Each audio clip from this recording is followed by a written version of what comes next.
আমি আমার আন্ডারগার্মেন্টসের রুটি লুকিয়ে রেখে বাথরুমে গিয়ে খেতাম, কারণ বাড়িতে আমার জন্য খাবার বরাদ্দ ছিল না। ভাবতে পারেন, এটা যিনি বলছেন তিনি এখন একজন IAS অফিসার।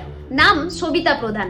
খুব অল্প বয়সে তার বিয়ে হয়েছিল, কিন্তু বিয়ের পর তার জীবন যেন একটা দুঃস্বপ্নে পরিণত হয়।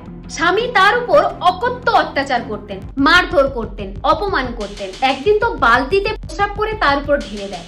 ভাবুন তো, এইরকম পরিস্থিতিতে যে কোনো মানুষ ভেঙে পড়বে, কিন্তু তিনি ভেঙে পড়েননি। ছোট দুই সন্তানের হাত ধরে কোনো টাকা পয়সা ছাড়াই শুধুমাত্র নিজের সাহস বুকে নিয়ে বাড়ি ছেড়ে বেরিয়ে যান। বাড়ি ছেড়ে আসার পর তিনি ছোটখাটো কাজ করেছেন, কখনো ক্লিনার, কখনো আবার লেবার, শুধুমাত্র বাচ্চাদের মুখে দুটো অন্ন তুলে দেবার জন্য। তবে এই সব কিছুর মধ্যেও তিনি পড়াশোনাটা ছাড়েননি। দিনে কাজ আর রাতে পড়াশোনা। এত ক্লান্তি, এত ভয়, এত একাকিত্বর মাঝেও তিনি নিজের স্বপ্নকে ছাড়েননি। কঠোর পরিশ্রম করে MBPSC का एग्जाम दिया, ফার্স্ট অ্যাটেম্পটে ক্লিয়ার করেন আর হয়ে ওঠেন একজন IAS অফিসার। এটা শুধুই একটা সাকসেস স্টোরি নয়, এই গল্প প্রমাণ করে পরিস্থিতি যতই কঠিন হোক না কেন, যদি সাহস আর ইচ্ছা শক্তি থাকে তাহলে মানুষ নিজের জীবন বদলে দিতে পারে।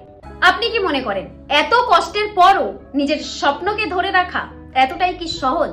জানাতে ভুলবেন না। ধন্যবাদ।